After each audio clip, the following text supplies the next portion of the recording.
c'est quoi un produit équitable? Produit équitable, produit équitable, produit équitable. C'est les produits qui sont achetés, là, comme le café, là, dans les pays du tiers-monde pour faire travailler les gens là-bas. Là. C'est plus, je dirais, d'après moi, c'est plus une attitude pour aider les gens que de faire de l'argent, dans le fond. Là. À mon avis, c'est ça. C'est d'être équitable envers les pays pauvres. Mais je ne sais pas quel produit, par exemple. Bien, les produits équitables, c'est fait par du monde qui ont été non exploités. Et c'est la seule chose que je suis au courant au niveau des produits équitables. Je pense que c'est des produits qui ont été faits par des personnes qui n'ont pas été exploités et qui sont bien payés. Je sais que c'est des entreprises qui produisent des produits en payant les employés plus cher, qui ont des meilleures conditions de travail. Ben, je sais pas vraiment c'est quoi, mais je sais que je pense que c'est bon. Là. Ça se peut-tu? C'est des personnes qui travaillent dans des bonnes conditions de travail. Selon vous, où se situent vos connaissances par rapport au commerce équitable? C'est très basique. Assez faible. Je suis pas vraiment au courant. Je sais qu'il y a déjà eu des kiosques de vente de produits au cégep, mais plus que ça, je suis pas vraiment au courant. Moi, j'ai pas vraiment de connaissances. Je pourrais pas dire je voudrais acheter des produits équitables, qu'est-ce que je fais? Je voudrais adhérer à cette cause-là, qu'est-ce que je fais? Je pense qu'il y a très peu de connaissances par rapport à ça. Là.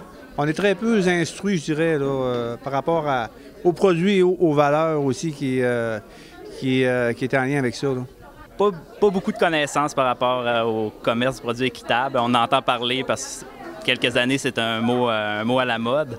Par contre, j'aimerais être plus informé par rapport aux produits équitables. Connaissez-vous l'organisme Fairtrade? Non, pas du tout. Non. Est-ce que tu crois que le commerce équitable a un réel impact sur les conditions de travail des artisans ou que c'est une gimmick pour faire de l'argent? Ben, je crois que ça a une réelle influence sur les conditions de travail des artisans. Puis je pense pas que c'est une gimmick du gouvernement pour faire plus d'argent. Je pense vraiment qu'il y a plus d'argent qui va aller aux travailleurs qui produisent, mettons, le café ou le chocolat. Je pense vraiment que les employés sont mieux traités, mais je pense que la compagnie fait beaucoup d'argent sur le non équitable aussi. Je pense pas que tout est redonné à l'employé. Je pense qu'il y a un impact, oui. Par contre, il y a toujours un jeu là, qu'il faut... qu'on connaît pas, qu'on n'a pas assez d'informations sur leur véritable impact, mais je crois que oui, j'espère qu'il y en a un, j'espère qu'il y a un impact. Oui. Comme de nombreux jeunes, et même moins jeunes de la Manicouagan, on se rend compte que nos connaissances sur le commerce équitable sont limitées et au mieux, nous n'avons qu'une vague idée de ce qu'il représente. Qu'est-ce qu'un produit équitable? Qui profite de ce commerce? Est-ce que les informations divulguées à ce propos correspondent à la réalité? Les produits équitables sont-ils nécessairement plus chers? Quelles sont les grandes différences avec les produits non équitables? Face à notre manque de connaissances sur ce commerce, nous avons entrepris des recherches afin de nous informer davantage sur le sujet. C'est ainsi que nous avons découvert que la pratique des produits équitables est très répandue dans quelques pays d'Amérique. Parmi ceux-ci, le Costa Rica. C'est alors qu'a germé chez nous l'idée de se rendre dans ce pays afin d'observer, analyser et documenter les nombreux aspects caractérisant cet univers, le tout dans le but d'informer les gens de notre région qui, comme nous, désirent en savoir davantage sur cette réalité dont on ignore tant de choses. Pays d'Amérique centrale, le Costa Rica est bordé par l'océan Pacifique à l'ouest et par la mer des Caraïbes à l'est. Il est reconnu pour ses paysages grandioses, sa faune abondante et sa biodiversité qui regroupe 5% de toutes les espèces animales et végétales de la planète. Également, la saine gestion de ces écosystèmes a permis à ce pays d'accroître la production de nombreuses matières premières telles que le café, le cacao, la canne à sucre et la banane. Comme ce pays dispose des conditions climatiques idéales liées à l'exploitation de nombreuses matières premières, il n'est pas surprenant de constater la quantité élevée de petits producteurs œuvrant dans l'exploitation et la commercialisation de celles-ci. Aussi, afin d'accroître leur pouvoir de négociation face aux plus grands marchés extérieurs et dans l'optique de pouvoir concurrencer avec les plus grandes entreprises, ces mêmes petits producteurs se regroupent pour former ce qu'on nomme des coopératives.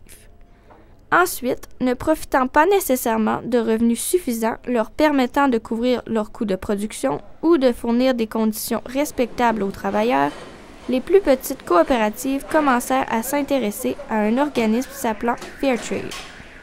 organismes leur garantissant de meilleurs revenus ainsi qu'une plus grande visibilité sur l'échiquier mondial à la condition que ces producteurs respectent 10 principes de base. 1. Créer des opportunités pour les producteurs qui sont économiquement en situation de désavantage. 2. Opérer une gestion transparente et axée sur la fiabilité et la crédibilité. 3. Améliorer leur capacité individuelle de gestion. 4. Promouvoir le commerce équitable.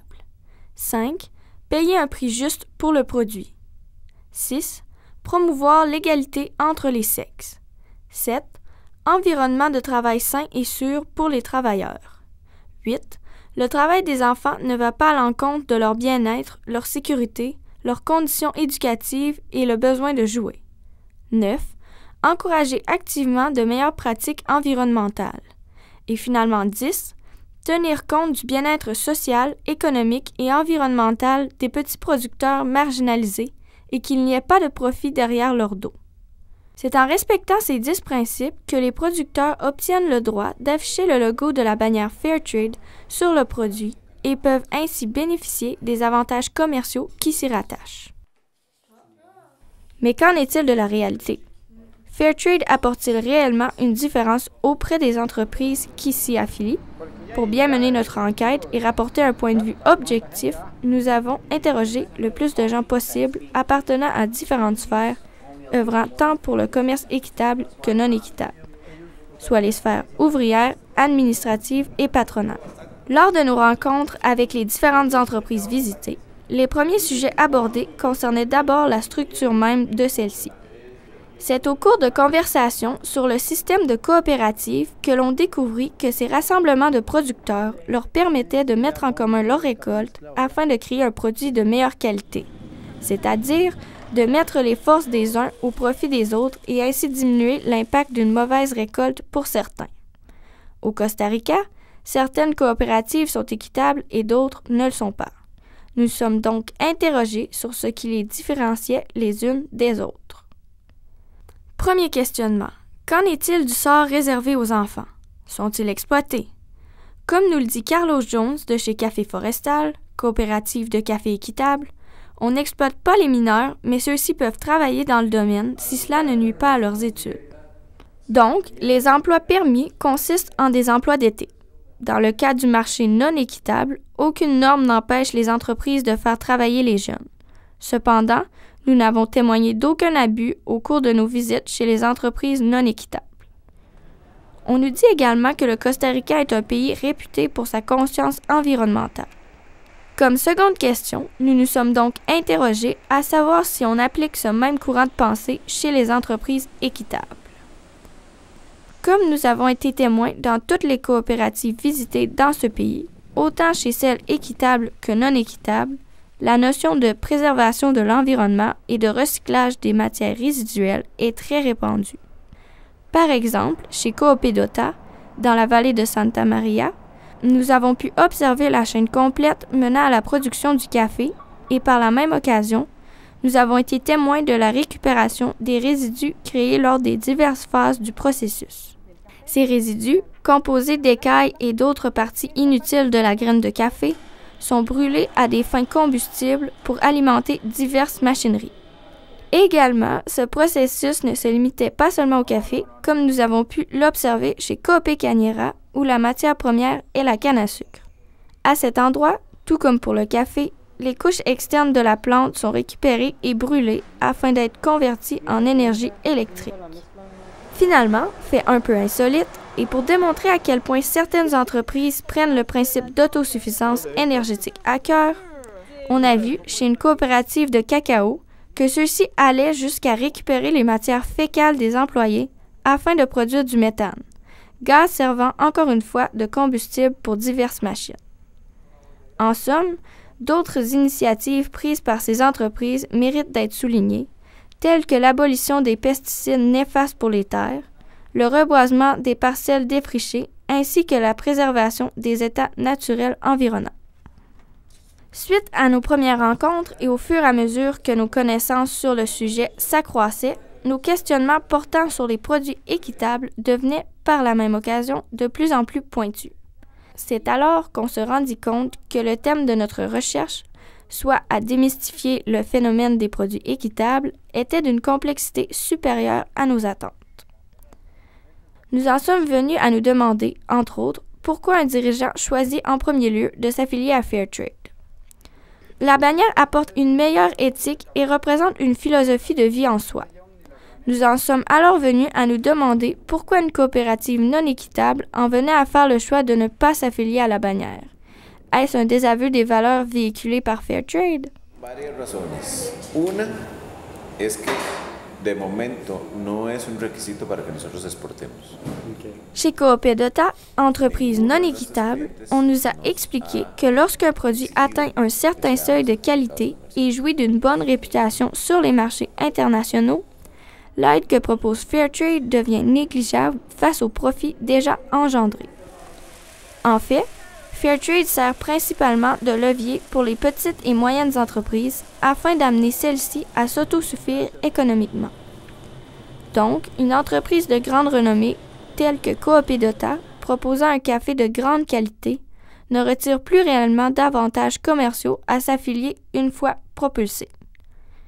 Il faut également savoir que s'affilier à cette bannière demande des investissements additionnels de la part des producteurs.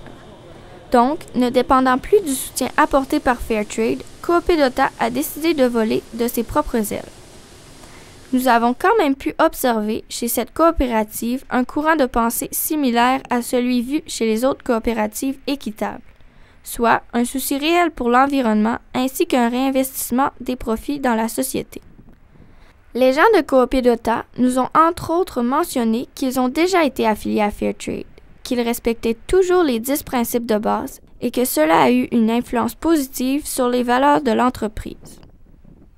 Maintenant, malgré une idéologie semblable des deux côtés, qu'en est-il des conditions de travail des dirigeants, producteurs et ouvriers des deux types de commerce? En ce qui concerne les dirigeants et les producteurs, elles sont relativement les mêmes. C'est au niveau des ouvriers qu'on a noté une différence. Sobre los $126, le comercio justo te reconoce $5 más. En principio, porque tú puedes... Comme l'explique Carlos Jones, les ouvriers du commerce équitable ont les mêmes conditions de travail qu'ailleurs, mais ont l'avantage de jouir d'un salaire fixe, peu importe les hausses et les baisses du prix du marché.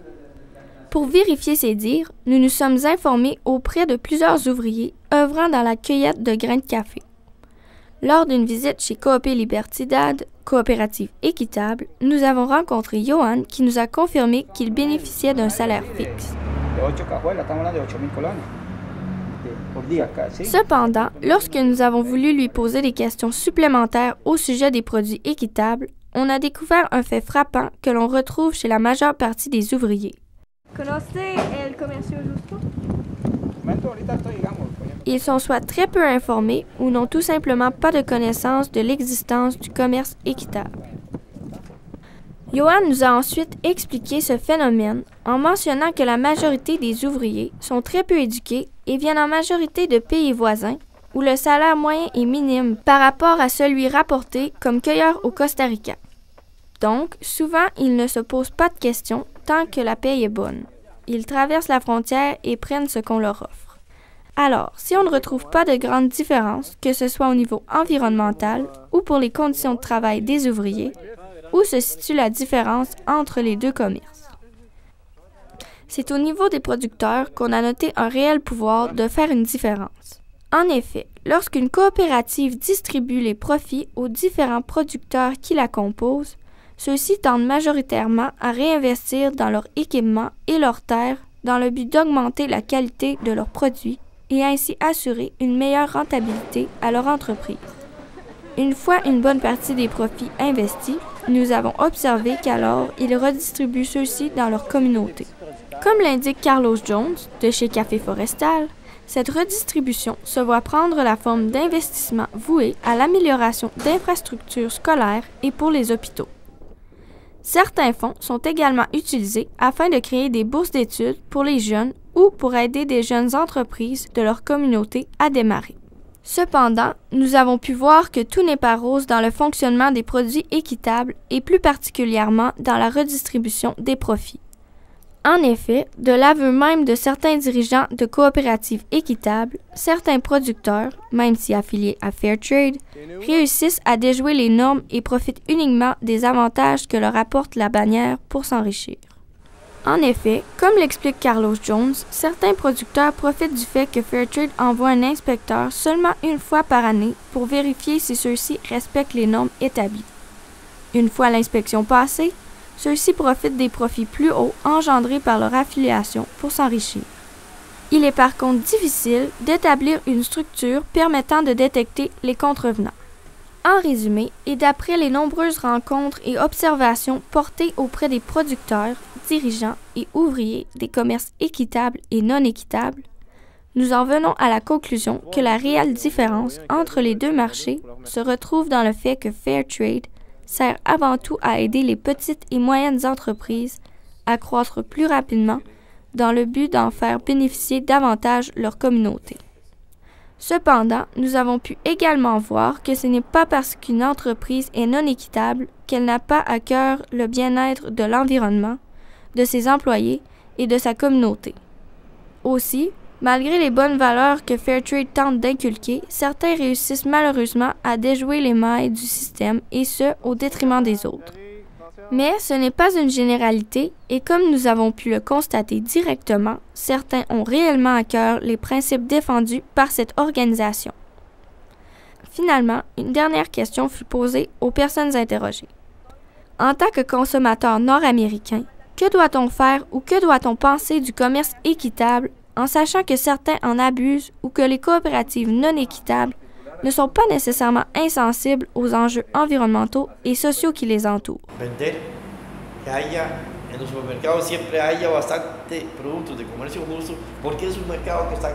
D'après ce producteur de cacao, la solution idéale serait de s'informer sur les producteurs pour chaque produit équitable consommé. Cette solution reste cependant complexe.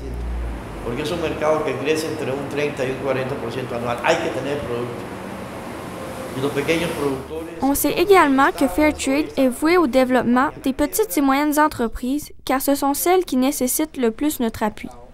Il y a donc matière à réfléchir lorsque des multinationales s'associent à la bannière Fairtrade. Est-ce dans le but d'encourager réellement les petits producteurs ou simplement pour hausser les ventes de leurs produits et ce à des fins monétaires? En somme, et d'après nos observations, nous croyons que pour toutes les répercussions positives contre seulement quelques-unes négatives, ça vaut la peine d'appuyer ce système.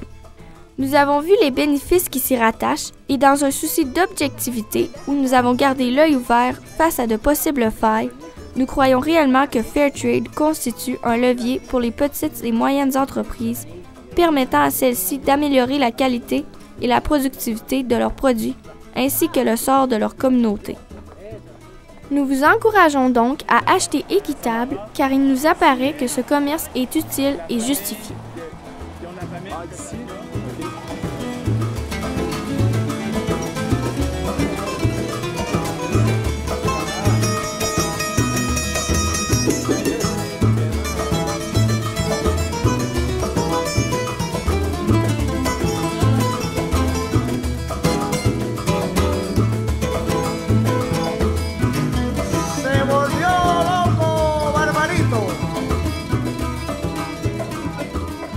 Vous allez au Costa Rica, achetez-vous l'étiquette avant de prendre la douche.